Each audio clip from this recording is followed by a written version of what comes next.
Hello friends, welcome to Parvez Khan review show. तो अभी तक तो सबको पता चल गया होगा क्रिस इवन एवेंजर्स डूमसडे में और सीक्रेट वॉर में कम बैक करने वाले हैं, क्योंकि रिसेंटली क्रिस इवन की फोटो वायरल हो रही है क्योंकि उनकी फिजिक फोटो में काफी अच्छी दिख रही है। लेकिन उन्होंने खुद बोला था कि उन्हें वर्कआउट करना नहीं अच्छा लगता। लेकिन ये ऐसा तो हो नहीं सकता कि ये फिजिक जो है सपने में बन जाए। तो देखो, ये नॉर्मल क्रिस इवन की बॉडी है और दूसरी तरफ रिसेंट फोटो जो वायरल हो रही है उसमें उनकी बॉडी कैप्टन अमेरिका वाली लग रही है। लेकिन उन्हें फिर से चांस मिला है एवेंजर्स डूमसडे में कैप्टन अमेरिका बनने का, जिसकी शूट ऑलरेडी स्टार्ट होके रैप अप हो चुकी है। तो रिपोर्ट के हिसाब में क्रिस इवन एवेंजर्स डूमसडे में मेजर रोल करने वाले हैं। तो ऐसे चांसेस है कि क्रिस इवन फुल धमाकेदार और एक्शन पैक रोल में कमबैक करने वाले हैं, लेकिन वैसे नहीं जैसे आप सोच रहे हो। तो रिसेंटली एवेंजर्स डूमसडे के सेट पर से एक फोटो लीक हुई है जिसे 1960 स्टाइल लुक केज हाउस कहा जा रहा है। तो ये वही घर है जिसे हमने एवेंजर्स एंड गेम में देखा था, जहाँ पर स्टीव रॉजर और पैगी कार्टर डांस कर रहे थे। तो इसी घर के सेट को फिर से रिक्रिएट किया गया है। लेकिन एक इनसाइडर की लीक से पता चला है कि Luke Cage actually code name है सेट पर क्रिस इवान का। और डॉक्टर डूम इस मूवी में उन लोगों को टारगेट करेगा जिन लोगों ने टाइमलाइन के साथ में छेड़छाड़ की है। लेकिन कैप्टन अमेरिका ने तो टाइमलाइन की बैंड ही बजा दी है।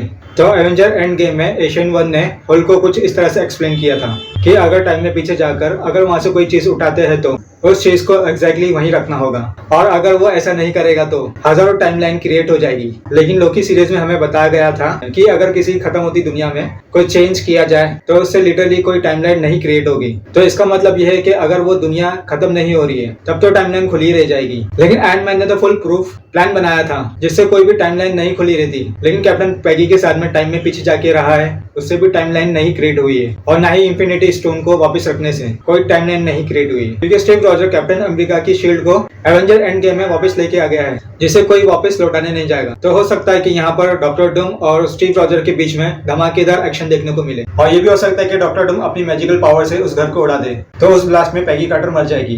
तो पैगी रीजन है जिसकी वजह से स्टीव रॉजर टाइम में पीछे गया और टाइमलाइन क्रिएट हो गई। और वहां से जो ये चले जाएगा ये सोच के कि ये दोनों जन जो है ब्लास्ट में मर गए हैं। लेकिन हो सकता है कि स्टीव रॉजर ब्लास्ट में बच जाए और मूवी में हमें आगे भी देखने को मिले, या फिर किसी इवान कैप्टन हाइड्रा के रोल में दिख सकते हैं। एवेंजर्स डूमसडे में कैप्टन अमेरिका कैप्टन हाइड्रा कैसा बनेगा? तो इसका जवाब एंड गेम में पहले से मौजूद है। जब एवेंजर्स 2012 में इंफिनिटी स्टोन को वापस लेने के लिए गए थे, लोकी की सेक्टर के अंदर छुपे हुए स्पेस स्टोन को लाने का मिशन स्टीव रॉजर को दिया गया था। तो ये वही वेपन है जिसका यूज करके लोकी ने एक बार हॉकाई के दिमाग को करप्ट करने के लिए किया था। लेकिन हम सबको लेजेंडरी एलिवेटर सीन याद है जहाँ पर कैप्टन धीरे से झुककर हेल हाइड्रा कहता है और हाइड्रा एजेंट को उन्हें फुल बना के और उसके फौरन बाद ही और वो अपने 2012 वाले कैप्टन अमेरिका के आमने सामने आ जाता है फाइट जीतने के लिए। एंड गेम वाला कैप्टन सेप्टर का यूज करके उसके 2012 वाले यंगर वर्जन के दिमाग को करप्ट कर लेता है, ठीक उसी तरह जैसे कि लोकी ने हॉकाई के साथ में किया था। एंड गेम वाला कैप्टन सेप्टर लेके चले जाता है और 2012 वाले के कैप्टन को बेहोश छोड़ जाता है। और जब हाइड्रा एजेंट उसे बाद में ढूंढते हैं तो वो मान लेते हैं कि वो पहले से उन्हीं के साइड में है और वो उसे अपने सीक्रेट लैब में ले जाते हैं और उसकी मेमोरीज मिटा देते हैं और उसका ब्रेन वॉश कर देते हैं। इस तरह स्टीव रॉजर का ये वर्जन रूटलेस कैप्टन हाइड्रा में ट्रांसफॉर्म हो जाता है। तो और एक कैरेक्टर है जिसकी रूमर्स चल रही है, तो चांसेस है कि वो हमें नोमैड के वर्जन में देखने को मिले। लेकिन कुछ लोग इसे कैप्टन का विलेनस वर्जन मानते हैं। नोमैड कैप्टन अमेरिका का एक अल्टरनेट वर्जन है जो कैप्टन अमेरिका 180 इशू में दिखा था। लेकिन एक्चुअली स्टार्टिंग में वो एक हीरो ही था। लेकिन जब उसे पता चलता है यूनाइटेड स्टेट ऑफ अमेरिका का प्रेसिडेंट रिचर्ड निक्सन खुद एक टेररिस्ट ऑर्गेनाइजेशन का लीडर है,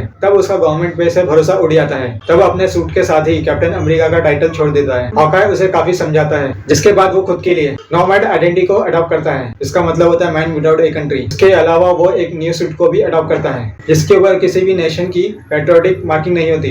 यानी कि नोमैड को इविल या फिर विलन कहना तो बिल्कुल गलत होगा, क्योंकि वो ऐसा बना था ब्रिटेल की वजह से। क्योंकि ये मल्टीवर्स है तो यहाँ पर कौन सा भी वेरिएंट वापस आ सकता है। लेकिन मैं बात कर रहा हूँ उस वेरिएंट की जो स्टोरी पॉइंट ऑफ व्यू से सबसे ज्यादा इंपॉर्टेंट है। हमारे अर्थ 616 का स्टीव रॉजर, जिसे हमने लास्ट टाइम हमने as a old man Steve Roger देखा था, थ्योरी के अकॉर्डिंग वो अभी एमसीयू में मौजूद है। अपेरेंटली एवेंजर्स को लीड भी कर सकते हैं। लास्ट टाइम हमने स्टीव रॉजर को एवेंजर एंड गेम में देखा था, जो स्टोन और मिनियर को पास्ट में वापस रखने के लिए गया था। लेकिन वो पास्ट में पैगी के साथ वहीं रह गया और उसके साथ अपनी लाइफ स्पेंड की और वापस अर्थ 616 पर आकर अपने शील्ड सैम को दे देता है। इसके बाद फिर स्टीव रॉजर कहाँ गया? टाइम रन्स आउट कॉमिक, जो कि सीक्रेट वॉर से कनेक्टेड है, और रूसो ब्रदर भी इस स्टोरी लाइन से काफी सारी चीजें मूवी में ऐड करने वाले हैं। तो हमें कैप्टन अमेरिका का यही सेम वर्जन देखने को मिल सकता है। लेकिन falcon and the winter soldier की सीरीज में तो ये मेंशन किया गया है स्टीव जो है मून पे है। तो इस तरफ ये हिंट करता है कि एक्चुअली वो सॉर्ड के साथ में मिलकर काम कर रहा है। ये गवर्नमेंट की वो इंटेलिजेंट एजेंसी है जो स्पेस थ्रेट के ऊपर फोकस करती है। तो अब सैम एवेंजर्स का न्यू लीडर बन चुका है और जब कॉमिक में इन्वर्जन होना स्टार्ट हुआ था जो कि डूम्सडे में भी होने वाला है, तब सारे सुपर हीरो को गाइड करने के लिए एक ओल्ड मैन कैप्टन अमेरिका आए थे